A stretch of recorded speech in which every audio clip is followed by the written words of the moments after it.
everybody. Welcome in to Go with the Flow, presented by R.S. Andrews. I'm Brandon. Let me see if I can get this camera a little bit better. There we go. Now look a little bit better. This is a little bit haphazard. Nonetheless, glad to have you here for Go with the Flow, presented by R.S. Andrews this week. Big slate of games to pick. We've got the entire Dog Nation team on hand to be able to do that. Mike Griffith, Connor Riley, Jeff Sintel, also our buddy Dari Payro from R.S. Andrews is on hand there as well. And it's the deepest slate of games we probably picked all season long. Double-digit picks for us. I don't think we've done that very much this year, but almost everybody in the SEC in action against conference foes, and a handful of games involving a couple of, actually 3 different leagues have top 25 matchups this week. So there is a lot to talk about with all of that. Also, it's a fun time to take a peek at our season-long standings, and the race to the top is certainly getting pretty tight here. In fact, before we explain the rules of our game, let's give you a chance to see these standings. You see Connor Riley standing right now on top for the season-long number. He's 46-35 on the year, but tied with me last week. And right now, I'm just a game behind Connor in terms of the year-long race here. Both 5-3 a week ago. Connor 46-35 so far. Me 45-36. Just after that, and knocking on the door, not too far behind, Dari Payro after a 3-5 week last week. He's 44-37 on the campaign. Then Mike and Jeff both 3-5 last week. That puts them at just under 500 on the season, but nonetheless, anything can happen in the days to come, including a day like this when we have, as I said before, 11 total games to pick and fun to be had all the way around there. And, of course, if you've never joined us here before I'll Go with the Flow, presented by R.S. Andrews, here's how it plays out. In just a moment, I'm going to ask Mike Griffith, Jeff Sintel, Connor Riley, Dog Nation daily listeners and viewers also have a chance to weigh in. Folks make their picks for the big games for the upcoming weekend against the spread. And after that, a consensus is formed. And then Dari Payro from R.S. Andrews gets to decide if he wants to go with the flow, join the consensus on that pick. We invite you to do the same thing. And, of course, I'll be mixing my picks in there as well. Fun times here for sure. Dari Payro, before we get going, how you feel about the week here with action, really for the first time in a while, some pretty big games outside the SEC. How do you feel about this week's card? Pretty good. I mean, there's definitely some games I feel better than others. This is definitely that time of year that some of these games are tricky. They're testers to pick. A lot of games on the slate this weekend.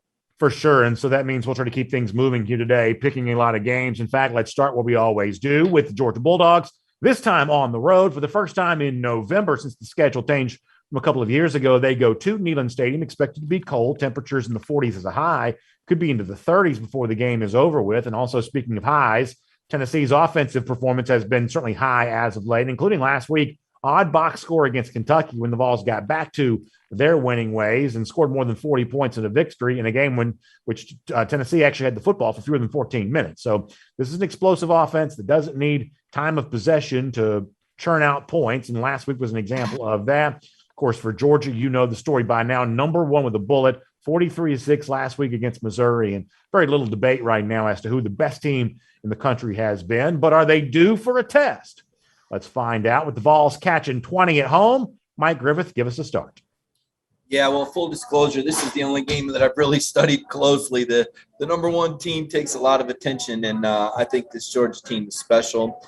And although I do think Tennessee could offer some early resistance, I think Georgia's going to cover that 20-point spread. So Mike's on the side of the Georgia Bulldogs, also possibly a little bit of excuse making for the losing record that's matriculated over the last couple of weeks, but I'll just leave that alone all the way around. Jeff, what do you think? Georgia giving 20 at Neyland Stadium.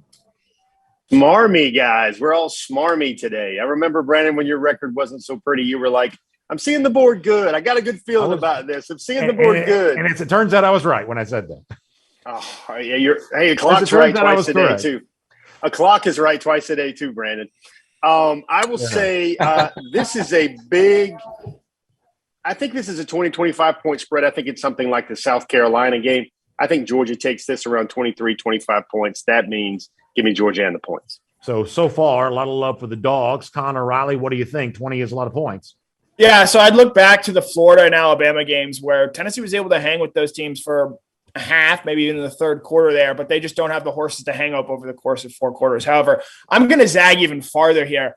I don't think this is going to be a competitive game. I think Georgia comes out early, hits this Tennessee team in the mouth, scores early, scores often, wins big on Saturday. So give me the Dogs minus 20. Connor Riley joins the rest of the fray with the Scribes there. Dog Nation daily listeners and viewers, they feel the same way. 92% like Georgia to cover the 20-point number. And Connor mentions the Tennessee's actually failed to cover in both of its big opportunities this season to be an underdog. Close against Alabama for a while, but ultimately Alabama hung the 25-point spread there. Florida did the same thing with a 19-point spread earlier this season. So Tennessee's by no means a sure thing when a big underdog. 4-5 in total against the spread thus far this season. But you know what? I'm still kind of playing a hunch here on this, that for me, it's virtually impossible to go through an entire 11-game run without playing one game at least somewhat close. Georgia's obviously close week 1 against Clemson and hasn't been challenged since then. I feel like they are, to a degree, somewhat due for that. I also think styles make fights. And as I mentioned before, Tennessee doesn't need the ball very much to find a way to be explosive. To me, this adds up to a scenario: hostile crowd, cold weather. I think Tennessee keeps it inside this number, maybe even against what the data would suggest as a possibility here. So I will go against the flow and take the Vols here plus the 20. Dar, you want to join me on that island, or you want to go with the flow and take UGA? No, I'm going to go with the flow, taking Georgia. I think they're just going to be able to control the clock, and Tennessee won't be able to stop the running game. So that is straight to the point there for Dari Payro. A lot of love for the Georgia Bulldogs, which no doubt dog fans certainly enjoy. And obviously, we'll turn our attention back to UGA before we're done here on Go with the Flow here today. Of course, big reminder that the same way we keep the picks flowing, R.S. Andrews can keep it flowing in your house there as well, whether it be the heat that comes out of your vents this time of year. I know it's been cold at night. My family definitely wants good, warm temperatures inside our house, and that's what R.S. Andrews can help you with and get that furnace tuned back up to factory fresh specs for you. So if you're worried about the winter, if you're worried about being cold, well, R.S. Andrews can keep that from happening. They'll get you tuned back up to factory fresh specs on that heating system. So find them online today at rsandrews.com. All right, next game to pick around the SEC before coming back to Georgia before it's all said and done. Let's go to Mississippi State going to Auburn. Mississippi State lost last week in a thrilling game to Arkansas, marred a bit by what I thought was kind of a classless comment from Mike Leach once the game was over with. But nonetheless, trying to get back on the horse this week. Auburn also doing the same thing after losing at Texas A&M last week. Of course, you know Jordan-Hare Stadium has been a place where the Tigers have been pretty strong this season. The game against Georgia a few weeks ago notwithstanding. Auburn finds itself as a 5.5-point favorite here at home, almost the same mark by which they were an underdog on the road last week against Texas A&M. So back here at Jordan-Hare on the Plains. Mike, what do you think about Auburn as a 5.5-point favorite against Mississippi State? Yeah, it's a tough game, BA, but I'm going to go with the Auburn because of the home field advantage. Mississippi State's got a great run defense, and it was a heartbreaking loss, and Mike Leach is a jerk. So give me Auburn to win and cover the spread. Good to have Mike there with me on that. Jeff Sintel, how about you? Auburn minus 5.5. So it's at Jordan-Hare. It's a noon kickoff, I believe. Mississippi State's passing game is starting to really click and fire on all cylinders. I just don't believe in Mississippi State at Jordan-Hare. I think that line's not large enough for me at 5.5. I think Auburn wins this game by about 13 points. Give me the Tigers, lay the points. A lot of love for Auburn right now. Connor, what do you think? Nope. I'm going to take Mississippi State here again. They've been very good to me the last couple of weeks. I love what I've seen out of Will Rogers there. Did just enough to cover last week. Probably maybe should have won that game, given they were up there in the second half. So I like Mississippi State here. I don't think this Auburn team is a good matchup for them. And while they do play better at home, I sort of like what I've seen out of Mississippi State as a football team, Mike Leach's comments notwithstanding. So believe it or not, 55% of Dog Nation daily listeners and viewers actually joined Connor on that pick of Mississippi State. Maybe that's an anti-Auburn thing. Hard to tell there a little bit, but they're on the side of Mississippi State. And it is important to know that, and I'll get to the Auburn part of this in a moment. We talk about Auburn at home and how good they've been.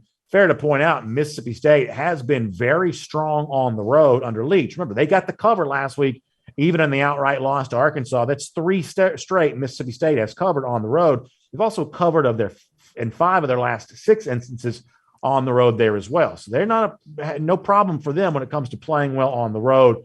But Auburn is just an entirely different team coming back home. They've covered in 12 of their last 14 as a favorite there at Jordan-Hare Stadium. That's the spot they find themselves once again on Saturday. And until that streak breaks, then I'm going to keep with that. I like the edge here for Auburn. I like the trend here for Auburn there as well. So I'll go with the Tigers. That puts the flow just slightly on the side of Auburn. Dar, you want to go with the flow here and take the Tigers? Yeah, I'm going to take Auburn at home, even though Mississippi State's been playing a lot of their games pretty close and finding a way to keep it close with probably like 3 or 4 point type losses. I think Auburn at home is just it's going to do enough to cover that 5.5. So very good pick there. Let's keep it going here in the SEC. Missouri, fresh off getting its first cover of the season last week, albeit in a blowout loss to Georgia, gets a chance to come back home to Farrant Field there in Columbia and take on the team that represents the other Columbia in the SEC, this being South Carolina. Of course, by now, folks are aware of what the Gamecocks did a week ago, dominating the Florida Gators and having plenty of fun on social media when it was done and really bringing an end to a lot of the reputation for Florida coach Dan Mullen, forced to make a move against 2 of his assistants after that game was done. But can the Gamecocks stay riding high as they go back on the road? Bet US would say no. Missouri, believe it or not, here is actually a 1-point favorite, even though Gamecocks seem to have a lot going for them here at the moment. So, Mike Griffith, we'll start with you. What do you think about Missouri at home against South Carolina? Yeah, I mean, I know South Carolina might have beat Florida more impressively than Georgia did, but I'm not drinking that Kool-Aid. I think that had a lot to do with Florida. This is a road trip in Missouri. If not for a 4th down pass, Georgia's losing to Missouri at home in the first quarter, which just blows my mind that game was close for 5 minutes, 10 minutes, almost 15 minutes. I'm going to take Missouri here, Brandon. I saw some things out of those Missouri quarterbacks that I liked. I know Kirby was down on his defense, but I liked the Missouri running back, and I thought both of their quarterbacks were very talented. So I'm going to take Missouri in this one.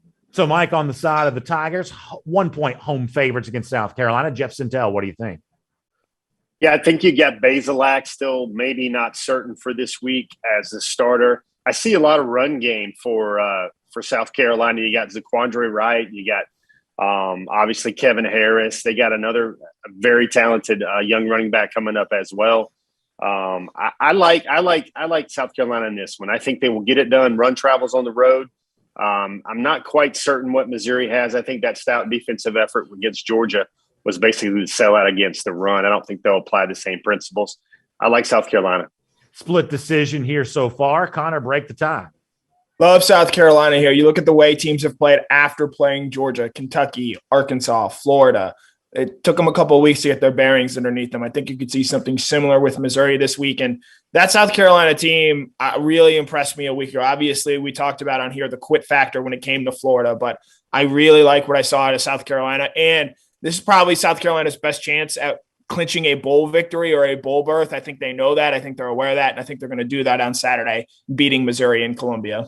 82% of Dog Nation Daily listeners and viewers also on the side of South Carolina there as well. And boy, I couldn't disagree more. I think one of the real keys in a gambling contest or just actually making games to make some money, put some money in your pocket, you've got to be willing to stick and move. Love South Carolina a week ago against Florida, but I'm ready to move on right now. I mentioned Missouri being a bad team, earning a cover against the spread for just the first time last week. Connor's point about the week after playing Georgia, that's not been kind of team so far this year. But it's also an idea of huge environment, Williams-Brice Stadium, going on the road the following week. Boy, the vibe, the feeling completely different for that. And if you're interested, South Carolina's failed to cover in each of its last 2 road games, a 19.5-point spread against Texas A&M, a 10.5-point spread against Tennessee, on the wrong side of the cover in both of those relatively sizable losses. I don't think things have changed that much for the Gamecocks simply on the basis of blowing out Florida. In fact, I think the price here is probably a little high on South Carolina for what it is. So I like Missouri a lot, which is a strange thing to say in a year which Missouri's been so bad, but I do like them a bunch. However, the flow is on the side of South Carolina. Dar, you want to go with the flow and take the suddenly hot Gamecocks? No. Or yeah, actually, I'm going to take the Gamecocks here. I'm going to take a flyer on them. I think they'll carry that momentum. If they win here, they become bowl eligible. So I like them to get it done. So there you go on that. Probably biggest game of the day in the SEC. It's certainly the spot for ESPN College Game Day on Saturday. It is Ole Miss coming back home to the Grove and getting a chance to host Texas A&M. A&M leaving the friendly confines of Kyle Field after getting the win against Auburn last week. Ole Miss feeling good about itself, earning a relatively comfortable win against Liberty, although the second half was a little tighter than the first half. But nonetheless, Ole Miss got the win, the cover against Hugh Freeze a week ago, and now sees themselves getting 2.5 points here at home on Saturday against Ole Miss. So The Grove, you're going to have a nice crowd there for that one. And Vaught Hemingway Stadium trying to be tough on the Aggies on Saturday. Mike, what do you think about Ole Miss getting 2.5 at home? Yeah, I don't know that I think that's as much of a home field advantage as some places in the SEC. And A&M's playing really good football, so I'm going to take A&M to cover here. To Mike's point, and this has got nothing to do with nothing, but I was actually shocked at how few people there were at the game last Saturday against Liberty. So a little bit of a surprising small crowd last week for the Flames coming into town. So he might be on that. And Mike, I believe I heard you say your pick is A&M here. Is that correct? Yes. Jeff, what do you think? The number is 2.5. Yeah, Brandon, this is one of those picks where I hear your gambling vernacular kick in about that's 2.5 is showing a lot of leg right there for Ole Miss. I think Texas A&M is playing great football. I think they've been great against the run. They've got momentum since the Alabama game. I think they're going to win this game comfortably. Give me Texas A&M in this one. So both of the scribes on A&M thus far. Connor Riley, what do you think? I push back on the idea that A&M is playing great football right now. Do we know how many touchdowns offensively they scored last week? Zero. You don't have to have a great offense to be playing great football, Connor. Zero. They scored 0 touchdowns last week. I'm still going to take them here because I think their physical brand of football is going to do enough to win there, and Ole Miss is still pretty banged up. And as Mike can confirm, Liberty was sniffing around for a back door last week and just couldn't quite get there. So I'm going to take Texas A&M here, but I'm pumping the brakes a little bit that this Texas A&M team is great. Score an offensive touchdown, and then we can talk. Definitely a tale of two halves in Oxford last week. No doubt about that whatsoever. 62% of Dog Nation daily listeners and viewers on the side of Texas A&M here there as well. And I'm going to push back on Connor's pushback as far as how A&M is performing. Pretty clearly this is not an explosive offensive team, nor do I think that's what Jimbo Fisher wants from this team right now. But if you go back and look, A&M's covered 9 of its last 13 in SEC play. It's actually covered 6 of its last 8. Listen to this. They've also covered 4 straight. So what you clearly see is a moment a year ago in which the light started coming on for what Jimbo Fisher, Mike Elko want for this program. A&M's been playing better since then, including a conclusion of 6 of 8 and now 4 straight in SEC play thus far in 2021. I think this gives you an idea. This is an A&M team that's really figuring it out. Not very many teams could lose a starting quarterback and eventually right the ship to the degree that A&M has. The early season losses to teams like Arkansas, Mississippi State, that is well in the rearview mirror right now. I think on Saturday, A&M goes out and asserts itself once again. Keep in mind here, though, that if you're on the fence, that there is a plus 50% winning percentage for teams who are favored by 2.5 in comparison to teams favored by 3. But nonetheless, in this particular case, we're going to take A&M minus the points here. That puts the flow on the side of A&M there as well. Dar, you want to go with the flow and take Aggie? No, I don't. I'm going to take a flyer with Ole Miss here at home. I think they just have too much offense for A&M. A&M did a good job against Alabama. They're going to have to play that type of game to try to slow down Ole Miss. I think this game is really going to be won by whichever team can establish their style of tempo in the first half. And I believe that's going to be Ole Miss controlling the tempo of this game.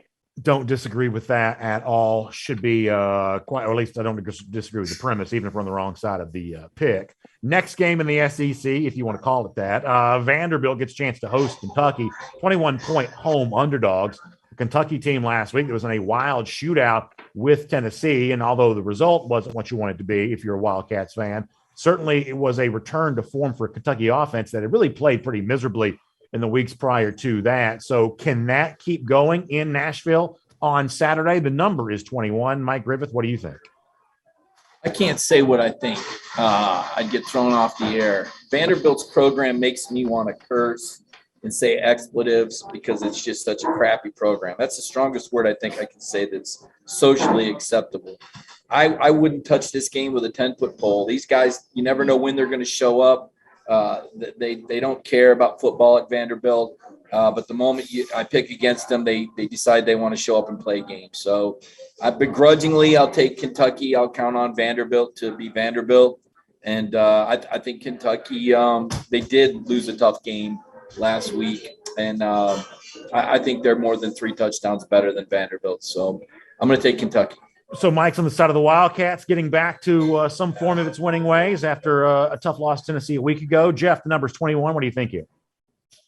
Yeah, I don't know if Vanderbilt's going to score 3 points in this game. So really, this is a question for me of do I think Kentucky can get to 25 points? That answer is yes. Lay the points. Give me Kentucky. So a lot of love for the Wildcats thus far and BBN. Connor, what do you think? Fading Vanderbilt every week. This is a week. I am fading Vanderbilt. Give me Kentucky here, minus 21. Obviously, Dog Nation daily listeners and viewers say the same thing here. It's all Kentucky thus far, 81% on the side of the Wildcats. And I'm going to join that there as well. Now, it's worth pointing out that Vanderbilt did cover the spread in its last SEC game at home, obviously against a Missouri team that's turned out not to be very good. But beyond that, I think that Vanderbilt is actually a fairly easy team to predict. They're worth a look on the road when getting a big number. They've sometimes stood up in that scenario. But for the most part, they lay down and die at home when an underdog of 2 touchdowns or more. That's the scenario in this spot there on Saturday. I actually did take some comfort in the idea that Kentucky did play better offense a week ago against Tennessee, albeit in a losing effort. They were 5 of 5 in the red zone. They were 12 of 17 on third down. Will Levis played probably a better game than he's played in 6 weeks. So from that standpoint, I don't feel great about this. I certainly wouldn't bet my own money on it, but as far as a season-long contest, I think Kentucky's a fairly easy play here. Dari, it's a clean sweep on the side of the Wildcats. You want to go with the flow and take Kentucky. Yeah, break out the broom. I'm gonna be part of that sweep. I'm taking Kentucky here. I think they're gonna take some of their frustrations out of losing last week on Vandy this week. All right, so we turn our attention now to the SEC West, where LSU, after almost shocking the world and staying with Alabama for the entirety of the 60 minutes a week ago and having a chance to actually win that game outright at the end. And I think for a while, I guess I probably thought they were going to. They come back home against an Arkansas team that suddenly finds itself in the college football playoff top 25, sneaking in at the number 25 spot this week after holding on and getting a win against Mississippi State a week ago when they are at Death Valley. LSU's a 2.5-point home underdog. Boy, going to talk about, why Ed Orgeron's the lame duck coach. How many times this year have we already talked about LSU as a home underdog? That almost never happens, but it's happened frequently this year, this time against Arkansas and what is, I guess, the battle for the Golden Boot. We should point that out. 2 teams that once played very frequently on the Friday after Thanksgiving. Now just another regular season game, but nonetheless, it's LSU plus 2.5 at home against Arkansas. What do you think, Mike Griffin? Yeah, LSU, another one of those tough teams to figure. Boy, when they decide to show up, they're good. They showed you that against Alabama. They won at Mississippi State. They scored 49 points on a Florida defense that, Georgia struggled against, frankly. I'm going to take LSU to win this game, though, and cover, as much because I question Arkansas's ability to sustain after an emotional win that clinches a bowl victory. It's almost like, we got over the hump. And now LSU has the Golden Boot trophy they're playing for. So I'll take LSU in another one of these games that, again, I would never invest a dime in betting on this game. I agree with a lot of what Mike says there. I think LSU is probably the most difficult team to predict, if not in the entire SEC, the entire country, perhaps. And certainly that continues again this Saturday there as well. Also, Mike's appearance brought to you by Norfolk Southern, as it sounds like he's broadcasting on the back of a freight train. But nonetheless, we're just glad he's with us. Jeff, what do you think about Arkansas and LSU? Yeah, guys, a lot of bizarro teams in the SEC. I would put like a Mississippi State. I would put obviously LSU. Sometimes a lot of the rest of the conference in there as well.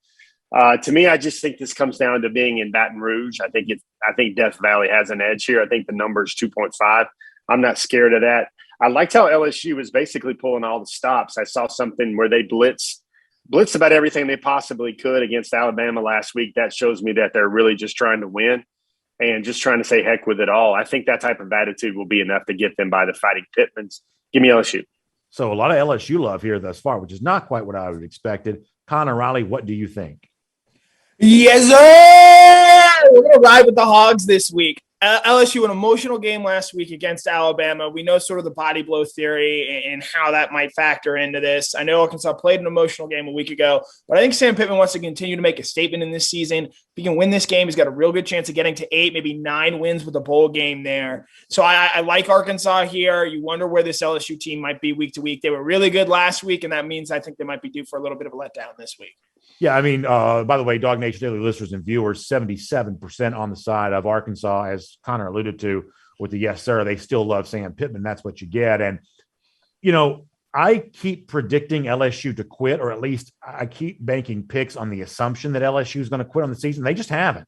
Depleted roster, and this is a team that quit a year ago before Ed Armstrong got fired. So you'd assume they would have quit after he got fired, but they haven't. Didn't against Florida, didn't last Saturday against Alabama. But I guess I'm going to try this one more time with the belief that LSU just simply doesn't show up to play.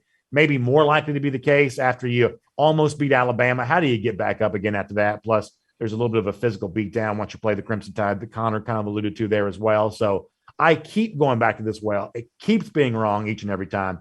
I'm going to do it one more time. I will take Arkansas on the road here, perhaps against my better judgment. But at some point in time, I just think LSU is due to lay down and die. Maybe it happens against an Arkansas team that continues to be well coached on both sides of the ball. So I'll take the Hogs.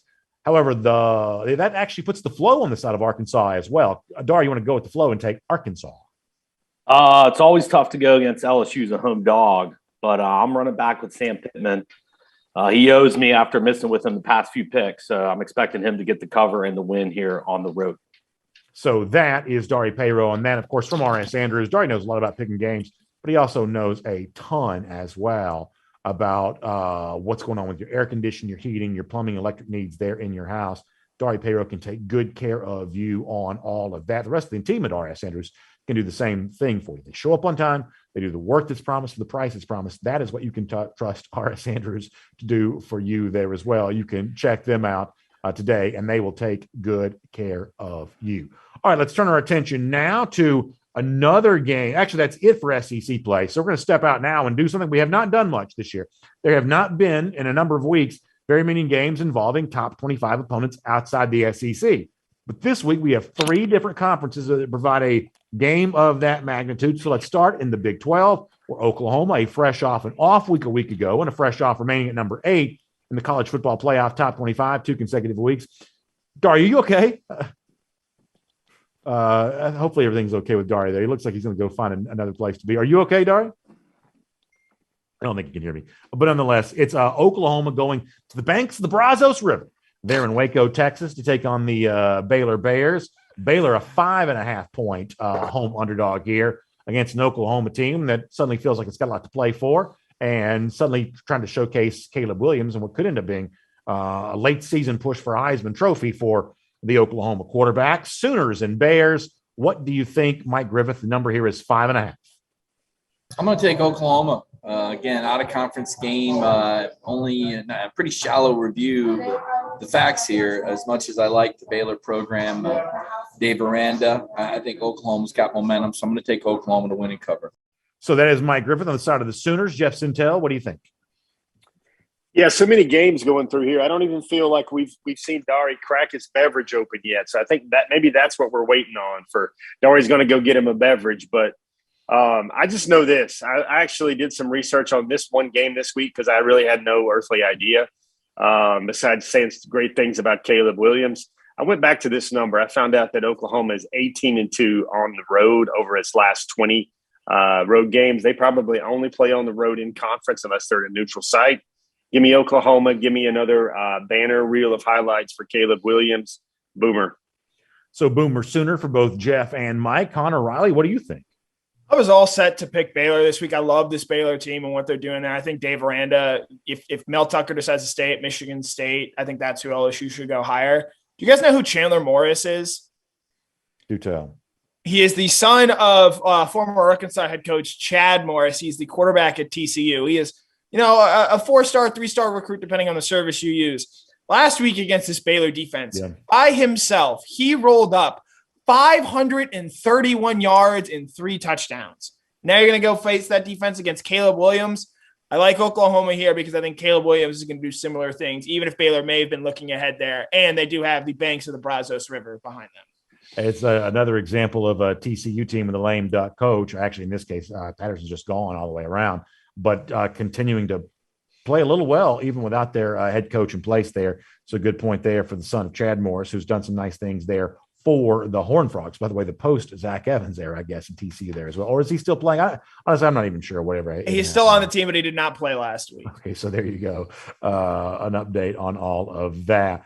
So the point here is Connor on the side of Oklahoma there too. Dog Nation daily listeners and viewers, they like the Sooners there as well. Not a huge margin, though. 68% do take Oklahoma against Baylor. Jeff mentioned the overall success straight up for Oklahoma on the road, but against the number, though, not quite faring quite as well. Failed to cover in each of the last two road games has Oklahoma, both those games in the Sunflower State, with Kansas, most recently Kansas State before that. So a little bit of trouble ATS for Oklahoma on the road, and not a great year against the spread overall for the Sooners, just 4-5 against the number thus far this year. But after a week off with a clear path towards the college football playoff ahead of it, assuming it can keep winning, I'm going to take Oklahoma with the number here. Little bit of a flyer for me on this. I have a sneaking suspicion the playoff selection committee doesn't think Oklahoma is very good. Now, the playoff selection committee may not know what they're talking about, but this is a chance for Oklahoma to maybe prove some folks wrong who doubted them this season. So given the fact they've got 2 weeks to prepare, I'll trust them to do that. Not a very big number here against a Baylor team that, not counting last week, is actually played pretty tough thus far this season. But the Sooners, my pick there as well. Makes me a little nervous that everyone likes Oklahoma. This game shouldn't be that easy to pick, but nonetheless, we're in agreement thus far. Dar, you want to go with the flow and make it a clean sweep? Yeah, I'm gonna go with the flow. I'm gonna take Oklahoma here. Baylor gave up 450 yards to TCU last week, so Caleb Williams has to be looking at his chops, especially with 2 weeks off. Lincoln Riley is going to have a game plan to prepare for this. The line is a little fishy considering the past, I think, 3 or 4 years since Lincoln Riley's been there. They've always been more than a 2-touchdown favorite against Baylor. So something's kind of up with that, but I still think Caleb's kind of on fire right now. So I think he's just gonna torch him. We go from the Big 12 to the Big 10, and I have to confess something here, admittedly, that I try to project what's going to be in the top 25 or use the college football playoff top 25 now that it's out. My assumption was going to be that Penn State was going to be a ranked team this week, and the Nittany Lions were not ranked. We're going to pick the game nonetheless. It's Beaver Stadium with Michigan coming into town. You don't have to explain why that's a big game. And Michigan, a 1-point favorite here on the road. Talk about point spread changes. This is likely a change from where this would have been as recently as even a few weeks ago. But Michigan, who got a controversial nod by the committee this week, being ahead of a Michigan State team that beat it head-to-head and outright just a couple of weeks ago, nonetheless going to Happy Valley there on Saturday as a 1-point road favorite. Mike, what do you think about Michigan and Penn State? Well, there's no pressure on Michigan. They'll stay ranked ahead of everybody, even if they lose. So they know that the committee's on their side. They have high television ratings, and Penn State is just, to me, kind of fallen off since that Iowa game when their quarterback got hurt. Things turned quickly, and James Franklin might be changing agents. I like Michigan to win this game, actually comfortably. So I'm going to take Michigan and give the point.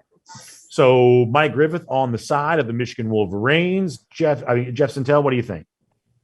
Yeah, I'm going to use a word that my kids use often when they just want to relax and have a good Saturday. They call it chillaxing. I think Michigan will chillax here with Penn State. I know a lot of folks that they think that this is going to be a really good game nationally. I just see Michigan's had some offense. I do like Mike Griffith's editorial comments in the middle of that regarding rankings and records, but give me the Wolverines here. Connor Riley, what do you think? A lot of love for a Michigan team favored on the road here at Beaver Stadium. What do you think about that? I'm going to take it one step further. This is my stone cold lead pipe lock of the century of the week. I love Michigan here. They beat up on bad football teams. They've done that pretty consistently all season. It's kind of why I see what the committee is saying and why they ranked them at 6, even though you can't really agree with it given Michigan State just beat them a week ago. And I think this Penn State team is a bad football team. So give me Michigan here. -1 on the road. This should be +1 on the road. I don't care. I love Michigan this week. So split decision amongst Dog Nation daily listeners and viewers, 55% on the side of Penn State. So almost an even split there on that. I don't think Michigan's a bad team necessarily. In fact, I told folks that on my own show after the loss to Michigan State that I didn't think this was the last time we'd hear from Michigan this season. But folks, sound the alarm. Be very careful. You can make a case that Penn State is the most undervalued team in the entire country right now. Mike Griffith touched on one of the reasons why. This is a team that's been greatly harmed by injury. Be very careful assuming that you know what a team is when it hasn't been playing in full strength. Also, they're being greatly dinged for a loss to Illinois, which, listen, it's still not a great loss, but Illinois is 3-4 in the Big Ten, 4-6 overall. They're not playing bad football here all the way around. And for a Penn State team that I told you thought would have been ranked in the college football playoff top 25 this week, I think should have been. This team that has a win against Wisconsin that looks like a pretty good win right now, has a win against Auburn, which looks like a pretty good win right now. This is a Penn State team that is on sale at a bargain in this game. Connor says it's his lead pipe lock to be on the side of Michigan here. I won't go quite that far with Penn State, but I like them a lot. This is actually one of the games this week that I feel pretty good about. I like the Nittany Lions here simply because I think a lot of the country's forgotten about them, and I think that's a mistake. So give me Penn State.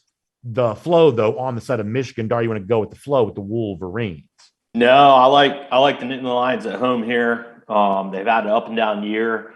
Harbaugh let me down against Michigan State. He should have won that game. He let that game slip away. Michigan is 0-6 against the spread in their last 6 games against a team with a winning record. I think it's going to go to 0-7 after this week.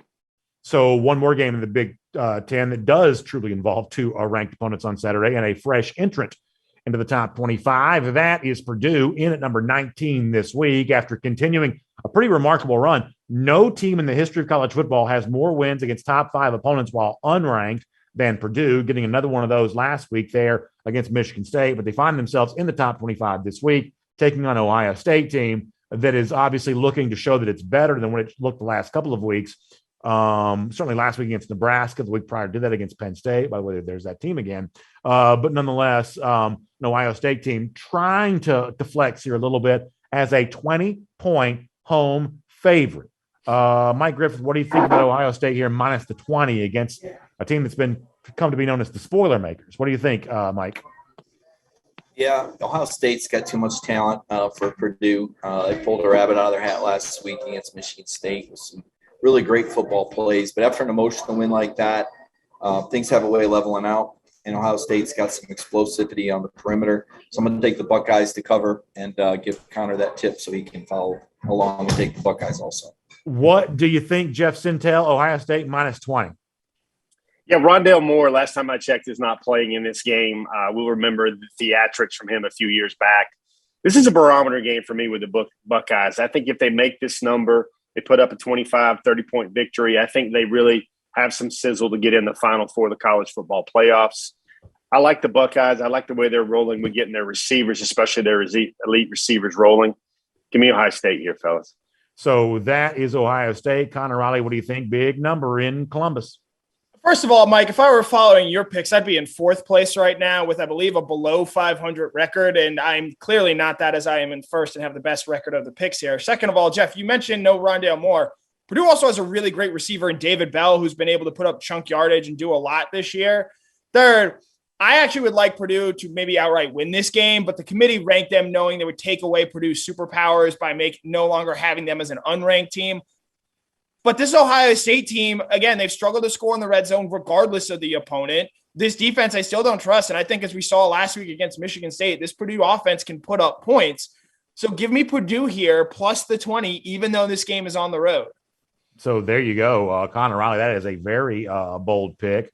Dog Nation Daily listeners and viewers don't agree, though. 81% on the side of Ohio State. It's a big number, but I still got to take a flyer on the Buckeyes. I actually don't have a ton of reason why. I'm a little from a gambling standpoint, I'm a little nervous, but Ohio State, from a fan standpoint, I'd love to see Ohio State struggle and lose. But this is becoming a little bit of a difficult Ohio State team to back. Connor mentioned this. Obviously, it's a top 5 offensive efficiency team, but a team that's outside the top 40 has been, from a defensive efficiency standpoint, not really matching that complementary on both sides of the football. But at a certain point in time, they're second in ESPN and SP Plus for the season. This is still a team that you got to think at a certain point is going to assert itself at home against Purdue. Seems like as good a time as any for that to happen. So I'll take a flyer on Ohio State. I don't feel great about this pick at all, but at some point in time, don't the Buckeyes have to look like the Buckeyes? Dari, you want to go with the flow and take OSU? No, I like Purdue here. And, Ohio State has had the past 2 weeks the opportunity to look like a team that wants to be in the college football playoffs, but they've only won those games by 9 points each against way inferior teams. And here's the thing, some key stats going into this game. that are some poor trends for Ohio State. Right now, you have Purdue, who's 7-3 in their last 10 games against the spread when going on the road. Ohio State at home is only 2-6 against the spread in their last 8 home games, and they're only 3-7 against the spread against their last 10 games against teams with winning records. Strong numbers all the way around. And I mean, honestly, you make me, rethink my pick. I'm going to stay with Ohio State, but you make a very compelling case for why this is not the kind of team that you certainly rubber stamp as a 3-touchdown favorite right now. Ohio State just hasn't been that thus far this season. One more game involving top 25 opponents. This one, a rare moment for the ACC to take center stage with this, or at least be on the stage as NC State travels to Winston-Salem to take on a Wake Forest team reeling after a loss and 113 total points scored last week, and the Demon Deacons lost to North Carolina. However, a little bit of a scheduling anomaly, Wake Forest remains unbeaten in conference play. Officially, Wake and UNC played a non-conference tilt last week. But this week, though, there will be implications for the Atlantic Division of the ACC with Wake hosting North Carolina State. So what do you think about Wake giving 2 at home against the Wolfpack on Saturday, Mike Griffith? Yeah, big stage in ACC football is kind of an oxymoron, BA. But I'm going to take the Demon Deacons to win and cover against NC State in a game that we can all pretend to care about, but we really don't. Jeff Sintel, what do you think? Wake Forest 2-point home favorite against NC State. Yeah, everything about this game screams obtuse to me. It was obtuse that wasn't a conference game last week. It's obtuse that Wake Forest is still in the top 10 somehow. Give me the better defense in this one. I'm going to go with NC State. I think NC State, looking at the stats, they only give up about 2 touchdowns, 16 points per game. Wake's probably somewhere around 30 by last count. I saw it. I'm going to take NC State in this one. So that is Jeff Sintel. Connor Riley, split decision here amongst the scribes on this ACC tilt. Break the tie for us. I'd love to be wrong here. I think this Wake Forest team is a lot of fun, worth watching, worth celebrating this season. But I think NC State is the better football team. They're going to play a physical brand of football. They're a better recruiting team than Wake Forest is. And I think you saw that show up last week against North Carolina. I think you're going to see it again. Give me the Wolfpack here. 71% of Dog Nation daily listeners and viewers on the side of Wake Forest, they like the points scored, and we're running late on time, so let me just cut to the chase here. The wrong team's favored here. People pay attention to the noisier team. That's Wake Forest offensively, but Dave Doran and the Wolfpack here, the more complete team. Simply put, it's even on the road, it's NC State who should be favored going to Wake Forest there on Saturday. I like NC State a lot in this spot. Dari, however, the flow on this game is I'm sorry. That is actually the flow on NC State. You want to go with the flow and take the Wolfpack?